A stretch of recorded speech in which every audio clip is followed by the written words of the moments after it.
शहर की भीड़ भाड़ वाली सड़क पर, जहां जिंदगी हर पल एक शोरगुल भरी धुन बजाती है, वहां एक बूढ़ी औरत, शांति देवी, अपनी पुरानी हल्की नीली रंग की लकड़ी की दुकान पर कड़क चाय बेच रही थी।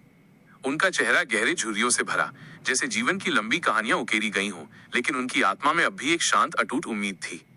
रोज की तरह सुबह सुबह वो पीतल के बर्तन साफ कर रही थीं कि तभी एक तेज रफ्तार कार जोर से ब्रेक मारकर उनके छोट से ठेले के पास आकर रुकी। गाड़ी से उतरता है नगर निगम अधिकारी अशोक मिश्रा, एक भारी भरकम सख्त मिजाज आदमी। वो गले की नसें फुलाकर गुस्से में चिल्लाया, अरे बुढ़िया, तुम्हारे कानों में जूं नहीं रेंगती क्या? कितनी बार कहा है, यहाँ दुकान लगाना मना है। तुम लोगों ने हर रोज यही गंदगी फैला दी है। क्या ये सड़क तुम्हारे बाप की है? शांति देवी अचानक भयभीत होकर हाथ जोड़कर बोली, बाबूजी, माफ कर दो, बस यही एक रोजी है मेरी। मैं किनारे में ही बैठ जाती हूँ, कसम से किसी को तकलीफ नहीं देती। मगर अशोक मिश्रा ने बिना सुने उनकी साफ सुथरी टेबल को क्रूरता से उलट दिया। धुआं निकलती हुई चाय गिर गई, पार्ले जी के बिस्कुट मिट्टी में मिल गए। वो तिरस्कार से बोले, कानून सबके लिए बराबर है, ये कोई मजाक नहीं है। चल हट यहाँ से। लोग तमाशा देखते रहे, कुछ संवेदनहीन होकर हंसे, कुछ अपने मोबाइल निकालकर वीडियो बनाने लगे, पर उस अन्याय के विरुद्ध कोई आगे नहीं आया। शांति देवी अपने आंसू पीकर चुपचाप टूटी फूटी केतली उठाने लगी। उनकी कमर दुख रही थी, मगर दिल उससे ज्यादा दुखी था। शाम तक वो वीडियो आग की तरह सोशल मीडिया पर वायरल हो गया। कैप्शन था, सरकारी अफसर का बेरहम चेहरा, गरीब चाय वाली का ठेला तोड़ा। ये कैसा शासन है? कमेंट्स की बाढ़ आ गई, कितनी निर्दयी सरकार, इन्हें शर्म आनी चाहिए। इंसानियत मर गई है। कोई एक्शन लेगा या नहीं? वीडियो पहुंच गया आईएएस अदिति शर्मा के मोबाइल तक।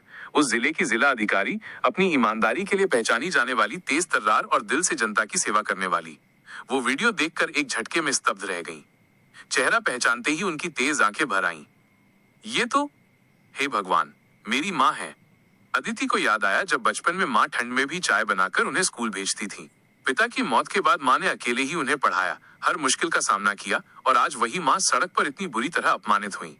वो गुस्से और दर्द से फुसफुसाई, माँ, जिस सम्मान के लिए तुमने इतना त्याग किया, अब तुम्हारा अपमान मैं नहीं सहूंगी। अदिति ने अगले दिन अपनी दमकती हुई सरकारी गाड़ी, सख्त वर्दी सब छोड़ दी। एक साधारण सूती साड़ी पहनकर वो भीड़ में उतर पड़ी। उनके साथ सिर्फ एक पुरानी लाल रंग की स्कूटी थी और चेहरे पर लोहे जैसा दृढ़ निश्चय। वो सीधे उसी जगह पहुंची जहां माँ का ठेला था। वहां निगम का कर्मचारी उसी अफसर के आदेश पर पुरानी झोंपड़ी जैसे ठेले तोड़ रहा था। अदिति शांत मगर कठोर आवाज में आगे बढ़ी। कौन है तुम्हारा अधिकारी? कर्मचारी ने कहा। अशोक मिश्रा, नगर निगम अधिकारी। आप जाइए, यहाँ काम चल रहा है। अदिति बोली। उसे बुलाओ अभी। कुछ ही देर में अशोक मिश्रा करता हुआ आया। वो उसी पुराने अहंकार में था। अब कौन हो तुम? पत्रकार, या सोशल मीडिया की ड्रामा क्वीन, या कोई एनजीओ वाली? अदिति मुस्कुराई। उनकी मुस्कान में एक चेतावनी थी। बस एक बेटी जो अपनी माँ का सम्मान वापस लेने आई है। अशोक खींचकर बोला, बहुत ड्रामा मत करो, हटो यहाँ से, वरना तुम्हें भी उठाना पड़ेगा। वो पूरी बात भी नहीं कह पाया कि पीछे से जिलाधिकारी के सशस्त्र सुरक्षा अधिकारी और तेज तर्रार एसपी वहां पहुंच गए। दमदार काफिला धीरे धीरे रुका। अशोक मिश्रा ने पीछे मुड़कर देखा। डीएम अदिति शर्मा अपनी पूरी वर्दी में उतरी। उनकी चाल में एक अधिकार था। पूरा माहौल सन्न रह गया। सड़क पर पसरा शोर अचानक थम गया। अदिति की आंखें जल रही थीं, गहरे गुस्से और छुपे हुए दर्द से।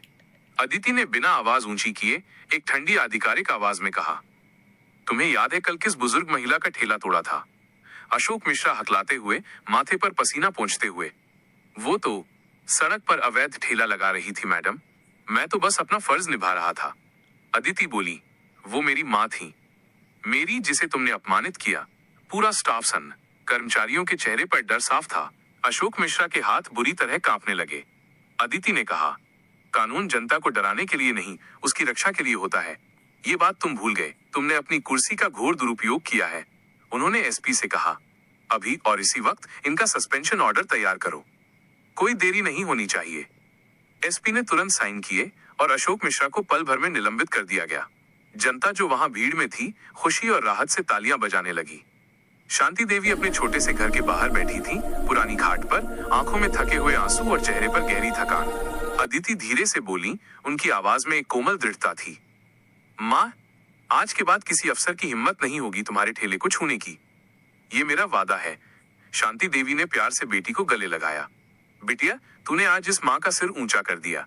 तूने साबित कर दिया कि तेरी शिक्षा बेकार नहीं गई। अदिति ने अगले दिन एक ऐतिहासिक आदेश जारी किया।